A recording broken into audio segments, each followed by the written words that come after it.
जय भीम साथियों। आज का वीडियो आप सबके लिए बहुत ही स्पेशल होने वाला है, क्योंकि आज आप सुनेंगे डॉक्टर बाबा साहब अंबेडकर के द्वारा आज ही के दिन 18 मार्च 1956 को आगरा के रामलीला मैदान के अंदर दिया गया हुआ ऐतिहासिक भाषण, जिसके अंदर इंक्लूडेड है कि मुझे मेरे समाज के पढ़े लिखे लोगों ने धोखा दिया। और यूं तो बाबा साहब अंबेडकर अपनी जिंदगी में करीब 2 बार आगरा गए।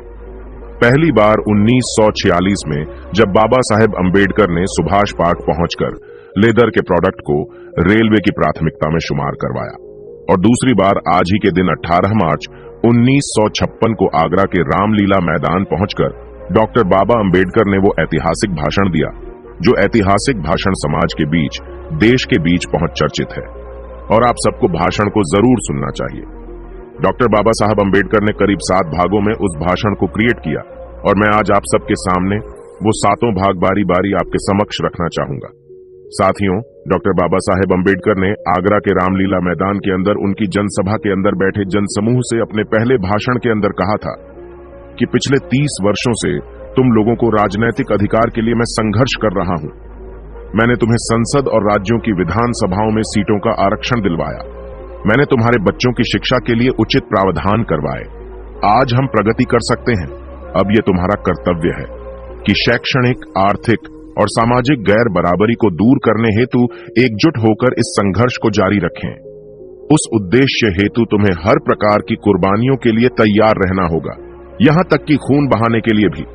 डॉक्टर बाबा साहब अंबेडकर ने अपने दूसरे भाषण के अंदर देश के नेताओं से कहा कि यदि कोई तुम्हें अपने महल में बुलाता है तो स्वेच्छा से जाओ, लेकिन अपनी झोपड़ी में आग लगाकर नहीं। यदि वे राजा किसी दिन आपसे झगड़ता है और आपके अपने महल से बाहर धकेल देता है, तो उस समय तुम कहां जाओगे? यदि तुम अपने आप को बेचना चाहते हो तो बेचो, लेकिन किसी भी तरह अपने संगठन को बर्बाद करने की कीमत पर नहीं। मुझे दूसरों से कोई खतरा नहीं है, लेकिन मैं अपने लोगों से खतरा महसूस कर रहा हूं। डॉक्टर बाबा साहब अंबेडकर ने तीसरे भाषण में भूमिहीन मजदूरों से कहा कि मैं गांव में रहने वाले भूमिहीन मजदूरों के लिए काफी चिंतित हूं। मैं उनके लिए ज्यादा कुछ नहीं कर पाया हूं। मैं उनकी दुख तकलीफों को सफल नहीं कर पा रहा हूं। उनकी तवियों का मुख्य कारण यह है कि उनके पास जमीन नहीं है। डॉक्टर बाबा साहब अंबेडकर ने कहा कि इसलिए मैं अत्याचार और अपमान के शिकार होते हैं। वे अपने उत्थान नहीं कर पाएंगे। मैं इसके लिए संघर्ष करूंगा। यदि सरकार इस कार्य में कोई बाधा उत्पन्न करती है तो मैं इन लोगों का नेतृत्व करूंगा और इनकी वैधानिक लड़ाई लड़ूंगा, लेकिन किसी भी हालत में भूमिहीन लोगों को जमीन दिलवाने का प्रयास करूंगा। डॉक्टर बाबा साहब अंबेडकर ने चौथे भाषण में अपने समर्थकों से कहा कि बहुत जल्दी ही मैं तथागत बुद्ध के धम्म को अंगीकार कर लूंगा। यह प्रगतिवादी धम्म है, यह समानतावादी धम्म है, यह स्वतंत्रतावादी धम्म है, यह बंधुत्व पर आधारित है। मैं इस धम्म को बहुत सालों के प्रयास के बाद खोज पाया हूं। डॉक्टर बाबा से अंबेडकर ने कहा कि अब मैं जल्दी बुद्धिस्ट बन जाऊंगा।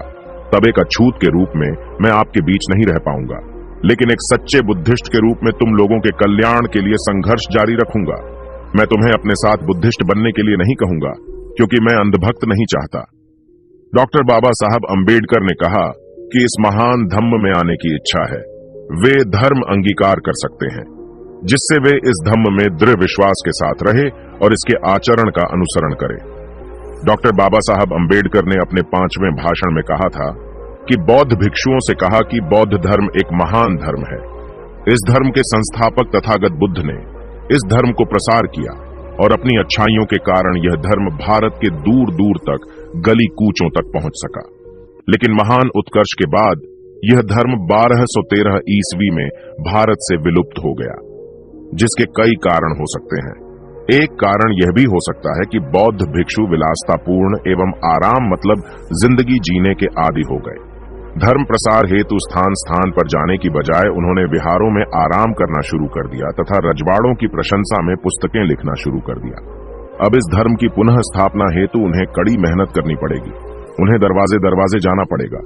मुझे समाज में बहुत कम भिक्षु दिखाई देते हैं, इसीलिए जनसाधारण में से अच्छे लोगों को भी इस धर्म प्रचार हेतु आगे आना चाहिए और इनके संस्कारों को ग्रहण करना चाहिए।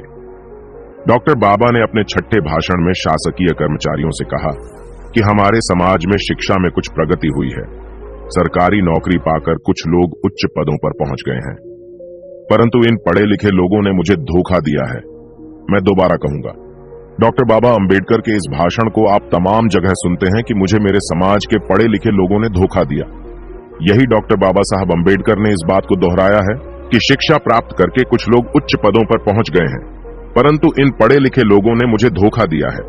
मैं आशा कर रहा था कि उच्च शिक्षा प्राप्त करने के बाद वे समाज की सेवा करेंगे, किंतु मैं क्या देख रहा हूं कि छोटे और बड़े क्लर्कों की एक भीड़ इकट्ठा हो गई है जो अपनी पेट भरने में व्यस्त है। वे जो शासकीय सेवाओं में नियोजित है, उनका कर्तव्य है कि उन्हें अपने वेतन का 20वां भाग 5% स्वेच्छा से समाज सेवा के कार्य हेतु देना चाहिए, तभी समाज प्रगति करेगा, अन्यथा केवल एक ही परिवार का सुधार होगा। एक वे बालक जो गांव में शिक्षा प्राप्त करने जाता है, संपूर्ण समाज की आशाएं उस पर टिक जाती हैं। एक शिक्षित सामाजिक कार्यकर्ता उनके लिए वरदान साबित हो सकता है। डॉक्टर बाबा साहब अंबेडकर ने अपने 7वें भाषण में युवाओं से कहा कि मेरी छात्रों से अपील है कि शिक्षा प्राप्त करने के बाद किसी प्रकार की क्लर्की करने के बजाय उसे अपने गांव के अथवा आसपास के लोगों की सेवा करना चाहिए, जिससे ज्ञानता से उठमन, शोषण एवं अन्याय को रोका जा सके, तो आपका उत्थान समाज के उत्थान में ही निहित है। डॉक्टर बाबा साहब अंबेडकर ने कहा कि आज मेरी स्थिति एक बड़े खंबे की तरह है जो विशाल टेंटों को संभाल रही है। मैं उस समय के लिए चिंतित हूं कि जब यह खंभा अपनी जगह पर नहीं रहेगा। मेरा स्वास्थ्य ठीक नहीं रहता है। मैं नहीं जानता कि मैं कब आपके बीच से, आप लोगों के बीच से चला जाऊं। डॉक्टर बाबा साहब अंबेडकर ने कहा कि मैं किसी एक ऐसे नवयुवक को नहीं ढूंढ पा रहा हूं जो इन करोड़ों असहाय है और निराश लोगों के हितों की रक्षा करे। यदि कोई नौजवान इस जिम्मेदारी को लेने के लिए आगे आता है तो मैं चैन से मर सकूंगा। ये डॉक्टर बाबा से अंबेडकर के वो 7 भाषण थे जिसके अंदर बाबा अंबेडकर ने अपना दर्द व्यक्त किया, जिसके अंदर डॉक्टर बाबा साहब अंबेडकर ने जन समूह से बात की, जिसके लिए डॉक्टर अंबेडकर ने देश के नेताओं से बात की, जिसके लिए डॉक्टर बाबा साहब अंबेडकर ने भूमिहीन मजदूरों से बात की, जिसके लिए डॉक्टर बाबा साहब अंबेडकर ने अपने समर्थकों से बात की, जिसके लिए डॉक्टर बाबा साहब अंबेडकर ने बौद्ध भिक्षुओं से बात की, जिसके लिए डॉक्टर बाबा साहब अंबेडकर ने शासकीय कर्मचारियों से बात की। आइए जानते हैं कि डॉक्टर बाबा के लिए आगरा और आगरा के लिए डॉक्टर बाबा साहब अंबेडकर का कितना महत्व है। साथियों, 18 मार्च 1956 को आगरा के रामलीला मैदान से जब डॉक्टर बाबा साहब अंबेडकर ने अपनी सभा को समाप्त किया, उसके बाद चक्की पाट पहुंचकर बाबा साहब अंबेडकर ने तथागत गौतम बुद्ध की मूर्ति को स्थापित किया। आज भी आप पूर्वोदय बुद्ध विहार जाकर बौद्ध के दर्शन कर सकते हैं, जो बाबा साहब अंबेडकर ने अपने हाथों से स्थापित की, और करीब 1957 में कौटिल्य ने आकर वहां एक विशाल बौद्ध विहार बनवाया, और उसके बाद 1967 में एक कमेटी बनाई गई, और आज भी वहां पर वह कमेटी ऐसे ही काम करती है। और जब बाबा साहेब आम्बेडकर 1956 में छोड़कर चले गए, उसके बाद 1957 में बाबा साहब के बेटे यशवंत राव अंबेडकर ने बाबा साहब अंबेडकर की अस्थियों का कुछ हिस्सा आगरा के अंदर स्थापित किया। आगरा और बाबा साहेब आम्बेडकर के बीच का जुड़ाव बहुत ही अमूल्य था। दोस्तों, आज की वीडियो में बस इतना ही। वीडियो पसंद आई हो तो एक लाइक करें, और हाँ, कमेंट बॉक्स में जय भीम जरूर लिखें। इस चैनल पर मैं सिर्फ बाबा साहेब के जीवन से जुड़ी छोटी बड़ी सभी जानकारी लेकर आता रहता हूं।